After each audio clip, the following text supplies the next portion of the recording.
let me ask you something. What if you could edit your future? Like, literally, just like you'd edit a movie script. It's a pretty wild idea, right? But that's exactly what we're diving into today, from the work of a 20th century mystic named Neville Goddard. He had this radical theory about reality that, if he's right, puts the power to change everything directly into our hands. So here's the big question. Is your future already written?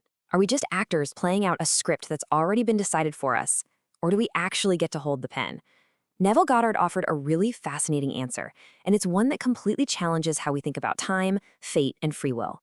Goddard's whole philosophy starts with a pretty simple observation, something many of us have experienced: moments of foresight. Have you ever had a dream or just a weird hunch that ended up coming true? His logic was simple. If you can see an event before it happens here in our 3D world, well, then it must already exist somewhere else.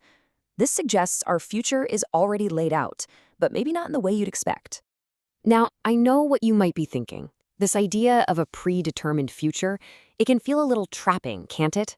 Like we're all just passengers on a train heading to a fixed destination. But for Goddard, it was the exact opposite.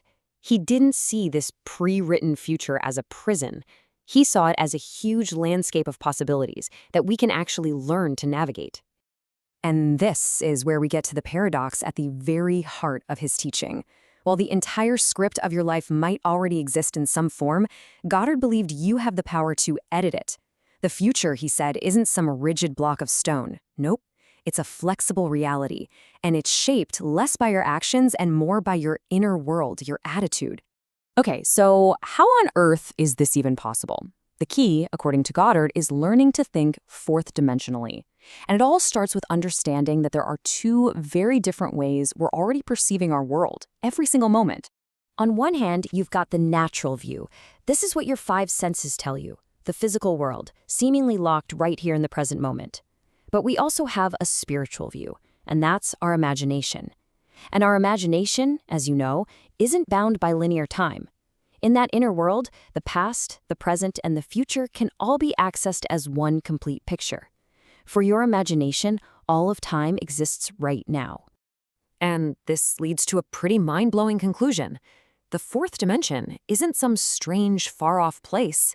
It is time itself. Think about that. It's the medium that holds every single moment of your life, from birth to death and everything in between, all coexisting at the same time. And if all those moments coexist, well then theoretically we can learn to move between them. Here's a great way to picture it. Think of your life as a single page in a book. As you read it line by line, you experience the story sequentially, one event after another. But what if you could step back and see the whole page at once? You'd realize all the words, all the moments are already there. So the real question becomes, what if you could rearrange those words and tell a completely different story? So how do we actually do it? How do we rearrange the words of our future? Well, the mechanism for this is a simple but incredibly profound principle that Goddard called the law of assumption. Now, this is so much more than just wishful thinking. The absolute key here is the feeling. It's about experiencing the emotional reality of your desire as if it's already an accomplished fact. You don't just hope for it. You inhabit the feeling of it being done. That inner conviction, that feeling, that assumption, that is the catalyst that starts to change everything. So why does this work? It's because your outer world is just a direct reflection of your inner concept of yourself. To change your life, you don't fight with the external circumstances around you. No, you change your idea of who you are. If you want to be wealthy, you first have to feel yourself to be wealthy. Your future then has no choice but to rearrange itself to match this new self-concept. This all sounds great in theory, but how do you actually do it? Well, Goddard laid out a very specific, practical method, a simple 3-step technique for putting this whole idea into practice. First, you have to define your objective with total clarity. Second, you construct a very brief scene that implies your wish is already fulfilled. The trick here is to think of a scene that would happen after you got what you wanted, like a friend congratulating you. And finally, in that relaxed, drowsy state right before you fall asleep, you just loop that scene over and over, immersing yourself in the feeling until it feels completely and totally real. And right here, this is the critical difference. This is where most people trip up. Success doesn't come from watching a movie of yourself achieving a goal. That's a detached, third-person view. You have to be the star in the movie. You're not the spectator. You have to be in the scene, feeling all the sensations and participating from a first-person perspective. For instance, let's say you want a promotion. You don't visualize your boss telling you the news. Instead, you construct a scene from afterward. Maybe you imagine a friend shaking your hand.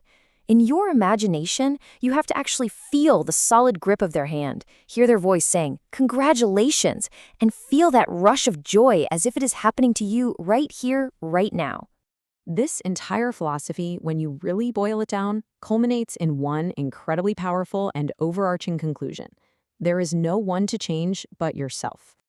The world you experience isn't the cause of your inner state, it's the effect. Your physical reality is basically just a mirror, reflecting back to you the inner arrangement of your own mind. To change the reflection, you don't go and wipe the mirror, you have to change the person standing in front of it. And what this means is that when you complain about your circumstances, when you protest against what's happening to you, you are essentially arguing with the reflection of yourself. You are protesting a world that you, through your own assumptions, have helped bring into being. The power to change it was never out there. It's always been within. And that, right there, is the ultimate message. The entire creative power to shape your world, to edit your future, and to live the life you desire, it all rests on a single foundation, your concept of self.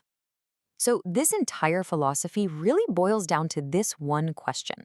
Because whatever you are assuming to be true right at this very moment is actively creating your reality tomorrow. The only thing left to ask yourself is, are those assumptions serving the future you truly want?